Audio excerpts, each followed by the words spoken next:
welcome back to my channel. If you're new here, my name is Jessica and I created dolledupbyj. So I'm just having a little moment with this robe. I feel like it really accentuates my tan that I've been really working hard on. So just going with it, and also having a little bit of like a braid moment. So just running with it, you know? So I thought in today's video, it would be fun to discuss some top rated makeup, cult favorite makeup, all-time famous makeup, whatever you want to call it, and discuss whether I love it or don't like it, what my thoughts are, and just have a little makeup discussion because I haven't done like an all-around makeup video in a little while. And this video was actually inspired by, I think her channel is RISA Does Makeup. She's actually in her like mid-40s, but she's so stunning. I will link her video below, just talking about popular and polarizing makeup items, and she kind of gives her opinion on what she thinks of them. And I watched that and I was like, you know what, I'm gonna make my own video. If you love makeup content, don't forget to like this video and subscribe to my channel as well. I would love to have you back here. Without further ado, let's get to the video. Today's beverage is champagne. Cheers! I just love doing like the daily beverages, just FYI. It's like a big novelty for me, so first on the agenda, what to start with, where to begin. I felt it was only right to start with the Nars Orgasm blush. So the Nars Orgasm blush is like the biggest cult favorite product like ever. I think they sell like one of those a second or something, apparently, according to data. So that blush I had to start with. I actually tried it for the first time this past summer. I had like a little mini. I think I got it as like a Sephora award or something, but I got a little Nars Orgasm mini blush, and for some reason, I don't know, I had seen it in stores a million times and people always raved about it when it first came out, and I was kind of just like, meh, whatever. I'm very much someone who really doesn't like overly pink blushes. My skin is definitely a very yellowy undertone, so when I get a blush that's too pink, I just feel like it looks like I'm flushed. It's just like not flattering. I really just don't like how it looks on my skin. I really always try and gravitate towards peachy blushes. The exception to that is Milani's Luminoso. That is my ride or die. Here, let me show you, it's so good. This is like drugstore at its finest. This blush from Milani is literally so beaten up. I had to pack it with me to the Maldives. It is incredible. It's like $11.99. Get it if you don't have it. It's amazing. Back to Nars. So Nars Orgasm blush, one reason I hadn't tried it for literally ages is because for a single blush it's like $45 or something. Like Nars blushes are not cheap, and honestly, like I never really go through a blush. I don't think I've ever ran out of a blush in my entire existence because I keep accumulating more. I just kind of always was like, what's the point? And also every time I swatch it in store, it has like glitter pigments in it, and I really do not like glitter in a blush. I do like that the blush has like a sheen to it, but I honestly just don't love the overall tone of it. Like it's a little too pink in my opinion, and I got it this summer and every time I wore it, I kind of was just like, meh. So for that reason, unpopular opinion, but I do not love the Nars Orgasm. I'm probably like one person in a million, but I just like don't find it flattering on me at all. Okay, so next on the agenda is a product that's a little bit newer but got so viral and so much attention, and that is the Fenty Beauty Gloss Bomb. It has a good price point, the formula is pretty solid, packaging is cute, the applicator is really big, you don't need to dip multiple times to apply, it's just like a one and done. It smells really nice as well, and obviously the universal shade is universally flattering for a lot of people. For me though, I think I'm the exception. I didn't love that universal nude, or I don't remember the shade, but it's the universal shade. It was honestly a little too red on me. When I wear lip glosses that are too red, I just feel I don't like the look. I prefer like a nice sheer pink, like buxom White Russian that is like holy grail status. However, when Fenty came out with different gloss bomb shades, I think it was like Sweet Mouth or Glossy Pink or something, that was so nice, and I own that and I love it. Although I do find that the glosses have kind of a weird, kind of like plasticky fake taste, and the taste really does bother me. I have a lot of glosses and I'm like a nude gloss, like and I don't have as many issues, but every time I feel like I wear Fenty, it's like I'm smelling and eating like sweet plastic molecules. That's how I feel. So although I think the applicator is solid, yes, packaging is solid, although a little bit bulky, it's not as slim as a lot of other glosses, so it is a little bit bulky. By the way, if you're gonna put it in your pocket, it's a little thick. The formula is solid and it does last decently long. I don't love it. Okay, another iconic product, let's talk about the Laura Mercier Translucent Setting Powder. So the Laura Mercier Translucent Setting Powder was honestly like taking the beauty community by storm a couple years ago. It was like everyone was talking about the Laura Mercier Translucent Setting Powder. It was like everyone wanted to get their hands on it. And it was pretty expensive. I mean, it's Laura Mercier, it's like $40 or $45 for a powder, but the powder was just known to make your makeup last like so long. And I have tried that powder. I did find that it was pretty good. The only exception is the under eye area. So I'm someone with dry skin, and the under eye baking trend that was going on at the time of this powder being released, where you basically put like an excess amount of powder under your eyes and in other areas where you want to contour, let it sit for a few minutes and let your body heat kind of like bake it, and then you sweep it away and your makeup will last longer. That technique does not work for dry skin under the eyes, and I've heard other people say the same thing. Honestly, it made me look like 10-15 years older when I would do that. I even tried using the powder just regularly without baking. I don't typically honestly bake my under eyes. I've stopped trying to do that because my under eye skin is just too dry and it just literally ages me like that. It's just not flattering. So I literally just like put a little powder on with like a powder brush to set my under eye area. I found that the Laura Mercier Translucent Setting Powder was just way too dry on my skin and made my under eyes look crepey. For the rest of the face though, it is a lovely powder if you want to set high traffic areas such as the chin, the neck, the forehead. Great powder, solid. But for under the eyes, I just like could not get on board. It's because of my skin type. So if you have like normal skin or oily skin, you probably will love it. But for my dry skin, it just like did not work. It was not it. Okay, let's do a little more positive product. Let's talk about, I don't think you could talk about iconic makeup without talking about MAC lipsticks, specifically their matte formulas. MAC matte lipsticks, I think like revolutionized makeup for a lot of people. Obviously their satin, their cream satin formulas are lovely as well, and I own several of those, although I don't find myself reaching for those that much. I just forget I have them honestly, and they're probably expired, but I'm not gonna get rid of them. I have a number of mattes. I have the regular mattes, also the retro mattes. The retro mattes do remind me of the Pat McGrath formula a little bit, like very dry mattes. Ruby Woo is like the quintessential retro matte formula, but the matte lipsticks themselves, honestly, I still think to this day, if I need a reliable stick matte lipstick to last me, I'm gonna grab either my Anastasia Beverly Hills matte or my MAC. Those are like my two on the top of my head that come to mind when I'm like, I need a reliable stick matte lipstick. Usually though, if I want a reliable lipstick that I know will stay on long-term matte, I do a liquid, because liquid lips, I don't know what it is, however they formulate them, they just stay on, like no tomorrow, they just stay. But MAC did totally just revolutionize like every girl's makeup stash when we were teenagers. And even today, like there's still some matte lipsticks that I will reach for here and there because I think the formula is solid. They smell so good, and the mattes just last so long, not to mention there's a million colors to choose from, like literally a million. It's one of the OGs and it's literally ride or die for a reason. It's so good.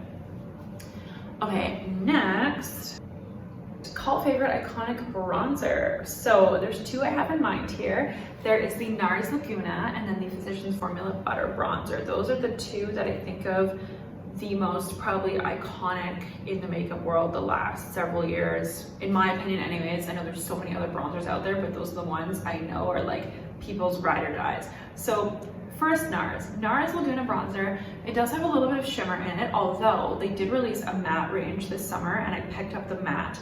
And I do think though, the original Laguna bronzer is amazing and it blends so beautifully, and it is so flattering on the skin, and it is just like a dream. It's literally so lovely and I love it. And I really would like to maybe one day go back and buy the full size. I just have a small one at home.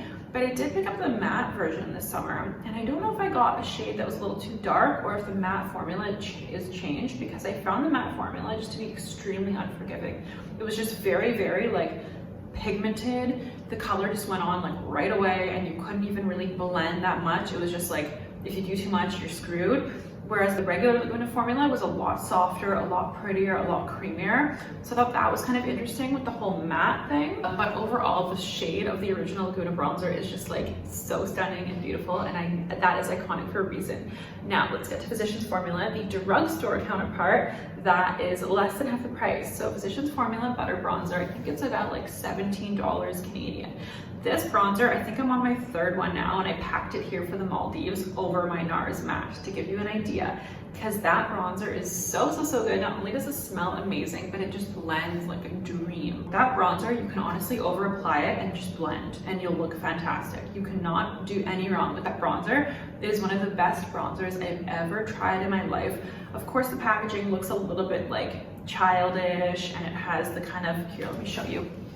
So here's the butter bronzer here. The packaging is a little bit clunky, bulky, does look a little bit childish, a little bit kid-like. You know, it has this kind of silly, clunky packaging where, I mean, there's a mirror underneath, and then they would have put a sponge under here that I threw away. But it's just like, considering the bronzer is this small and it gives you like this much, you know, it's like, why is this such a big package? I think that moving forward, they should really condense this to make it just better and not as clunky. But, oh, I just love this texture. And this is the shade, I always buy the deep one, and this is deep, but it's not even like, it's literally pale. So don't buy the pale one, honestly. If you have skin type like me, get the deep bronzer. It is so good though. I'm like over the moon, it's amazing. Okay, next, I thought it was only fitting if we're going on to complexion to go from the bronzer to concealer. So the Tarte Shape Tape should deserve an honorable mention for its viral status it's gotten over the last couple years over social media. Now I do own the Shape Tape, it's at home, but I honestly really wanted to love this concealer. I really wanted to love it. I noticed though right off the bat, it was one of the very first formulas I've ever tried, like literally ever, that it did not crease under the eyes that badly. I tried going to work one day without setting my under eyes, and I was actually really pleasantly surprised that it did not crease that badly. Now that being said, the formula is so full coverage and the applicator is so large for under the eyes that it honestly just disperses too much product considering it's so full coverage. The Dior Forever concealer, it has a really big applicator as well, but the product just glides creamier and smoother. The Tarte Shape Tape is just so heavy and so like full glam that unless you're doing a full glam look, I find if you're wearing like a sheer to medium or medium coverage even foundation, it just looks a little bit out of place on the face. Like it just looks, if the shade is even one little bit off from what it should be, whether it's a little too light under the eye, just way too full on the skin, and don't even think about wearing the Shape Tape when you're doing a natural or no makeup day, it's just not gonna happen. It's just way too much. Also, it's a little bit annoying. It's not the most accessible concealer. They don't have it at Sephora, I don't think, unless that changed. It was only available online through Tarte's website or in other makeup stores. So for that reason, it's a little bit annoying. And I think there's so many other products out there to try, such as the Nars Cream Radiant Concealer. I swear this isn't a Nars video, just that concealer was like literally such a cult classic, iconic makeup product for so long, and it's so good for a reason. It literally is creamy, it is radiant, it is full coverage, but it's gonna have a more practical applicator. The shade range is honestly incredible, especially if you're someone with yellow undertones in your skin. There's gonna be like 5 different concealers, at least in just the fair range alone for you to choose from. Like for me, it's literally like, I think I've owned 3 or 4 different shades of the Nars, depending on what time of year it is, and they all look amazing on my skin with the yellow undertones. They always do an amazing job with that.